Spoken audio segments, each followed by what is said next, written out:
আমি এই মুহূর্তে অনুরোধ করবো আমাদের অনারেবল ল্যান্ডওনার স্যারকে, কর্নেল জুলফিকার আলী স্যারকে তার মূল্যবান কিছু আমাদের সাথে শেয়ার করার জন্য। স্যার আসলে কিভাবে আমাদের ল্যান্ডটা দিলেন এবং স্যার আমাদের এই পর্যন্ত এই ছোট জার্নিতে স্যার কতটুকু আমাদের প্রতি হ্যাপি, তো স্যার এই বিষয়টা নিয়ে একটু শেয়ার করবেন প্লিজ স্যার। সম্মানিত ব্যবস্থাপনা পরিচালক, সিইও, আমার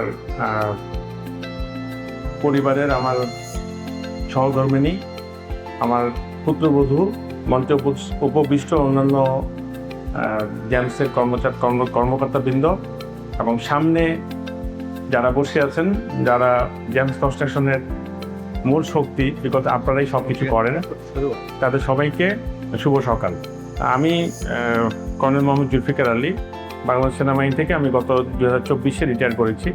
এটা আপনারা সবাই জানেন যে জলসিঁড়ি আমরা সেনাবাহিনী থেকে প্রাপ্ত একটা প্রজেক্ট। বেসিক্যালি আমরা সবাই এখানে যারা সেনাবাহিনীতে যখন কর্মরত ছিলাম তারা সবাই একটা 5-6টা করে প্লট পেয়েছি এখানে। তো সেই সুবাদে আমিও একটা পেয়েছি। আল্লাহ রাব্বুলের কাছে অনেক শুকরিয়া এবং কৃতজ্ঞ যে আমি, সবাই হয়তো পায় না। আমাদের ব্যাচে আমরা 100 জনের মতো ব্যাচ আছি, আমরা একই ব্যাচে। তার মধ্যে আমাদের 2 জন শুধু আমার লেকের পাড়ে প্লট পেয়েছি, তার মধ্যে আমি হলো একজন। তা আমি মহানগরের কাছে সবসময় কৃতজ্ঞ, আলহামদুলিল্লাহ সবসময় বলি। এই জন্য আমার লাইফ নিয়ে আমি যে আল্লাহ আমাকে একটা ভালো জায়গায় ভালো লোকেশনে প্লট দিয়েছে। তার মানে আমার পরবর্তী কনসিডারেশন যেটা হলো যে আমাকে একটা বাড়ি তৈরি করতে হবে, তাই না? শুধু প্লটে তো থাকতে পারবো না তাঁবু করে, এইভাবে তাঁবু করে তো থাকা যাবে না। তো বাড়ি করার সামর্থ্য নিজের নাই, তো আমাকে তাহলে একজন উপযুক্ত পার্টনার বা একজনের সাহায্য নিতে হবে রিয়েল এস্টেট সেক্টরে, যিনি অবশ্যই সে কোনো স্বনামধন্য এবং যার সুনাম আছে, যার ব্যাপারে সবাই ভালো বলে, সেরকম একজন ব্যক্তিকে আমার প্রয়োজন। তো আমি মনে হয় আমার আপনাদের সামনে যে ব্যবস্থাপনা পরিচালক আছেন এমডি মহোদয় সারদার সাহেব আমার পূর্ব পরিচিত, উনি আমার পূর্ব পরিচিত এবং আমি মনে করি যে ওনার মতো একজন ইয়াং এবং এরকম স্মার্ট একজন কম্পিটেন্ট মানুষকেই আমি সিলেক্ট করেছি আমার এই প্লটটা দেওয়ার জন্য। বেশি কথা আর বলবো না।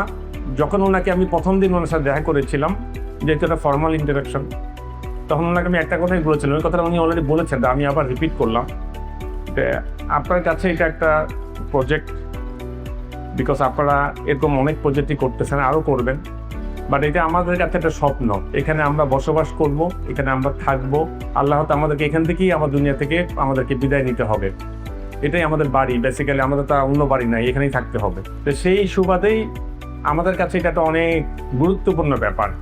আমার পরিবারের কাছে, যারা এখানে বসবাস করবে, এখানে 8টা ফ্যামিলি বসবাস করবে, সবার কাছে এটা খুব গুরুত্বপূর্ণ ব্যাপার। তা আমরা অতটুকু কনফিডেন্ট এবং অতটুকু আমার আস্থা আছে এবং যে আমরা জেমস কনস্ট্রাকশন মধ্যে রেপুটেড কনস্ট্রাকশন কোম্পানি, যে রিয়েল এস্টেট সেক্টরে যাদের অনেক সুনাম। আমি সবাইকে একটা কথাই বলেছি যে জেমস নিয়ে আসলে আমি যার সাথেই কথা বলেছি তারপরে একটা বলছে যে সেকেন্ড কোনো কথা জেমস নিয়ে কোনো বলতে হয় না, দুটো তারা কোয়ালিটি মেনটেন করে, তারা খুব সিলেক্টিভ, একটা নেয় এবং ভালো মতোই করে কাজ যারা। আমি আশাবাদী আমাদের এই স্বপ্নটা সার্থক হবে আপনাদের সবার সহায়তায়। আমার সন্তান আছে আর্মিতে, ও যশোরে আছে, ক্যান্টনমেন্টে ডিরেকশন হলো, ওকে আনতে পারলি। আমার ইচ্ছা ছিল ওকে নিয়ে আসলে ও আমার পরিবারটা পূর্ণ হতো। আর ইনশাআল্লাহ পরবর্তীতে অনেক কাজ হবে, যখন তখন সে আসবে, সে যশোরে আছে।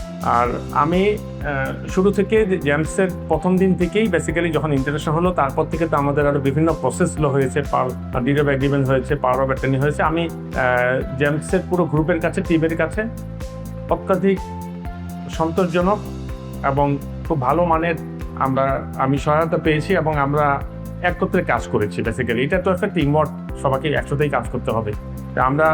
আমার এই দিক দিয়ে আমি আনোয়ার সাহেবকে অনেক বিরক্ত করছি, সারদ সাহেবকে অনেক বিরক্ত করি, মাঝে মাঝে ফোন করে, উনি ব্যস্ত মানুষ, হয়তো মাঝে মাঝে বলি যে এটা কই হবে। আর যতটুকু আমার পক্ষে সম্ভব হয়েছে আমার দিক দিয়ে চেষ্টা করে আমি তাকে যতটুকু তাড়াতাড়ি করা যায় সবকিছু করার চেষ্টা করি। এখন আমাদের সামনে যে দিনগুলো আছে, দেখবে এমডি মহোদয় তো বলেই গেলেন যে 24 মাসের target. That is so nice, actually শুনলেও ভালো লাগে যে আমাদের কাজটা তাড়াতাড়ি হবে এবং আপনাদের কারণে হবে, যারা এখানে সামনে বসে আছেন। মহান আল্লাহ তাআলা যেন আমাদেরকে সবাইকে নিরাপদে রাখে, কোনো ধরনের কোনো দুর্ঘটনা বা অন্য ধরনের কোনো কিছু ছাড়াই যেন একটা সুন্দরভাবে একটা বিল্ডিং উঠে আসে এবং আমরা এখানে সবাই এসে আমাদের আবাসন শুরু করতে পারি। আমরা সবাই এটা দোয়া করি আল্লাহর কাছে, আপনারা সবাই দোয়া করবেন। আমি জেমস পরিবারের সবার প্রতি কৃতজ্ঞ, সবার প্রতি আমার সবসময় দোয়া থাকবে যেন আমাদের এমডি মহোদয় এবং ওনার অধীনস্থ যারা সবাই যেন আপনারা সুস্থ থাকেন, ভালো থাকেন। মহান আল্লাহ তাআলা আমাদের সবাইকে ভালো রাখুক, আমাদের গ্রিন হেভেন যেন সুন্দর করে চলে সামনে উঠে আসে। মহান আল্লাহ তাআলা আমাদের সবাইকে সুস্থ রাখুক। আল্লাহ হাফেজ।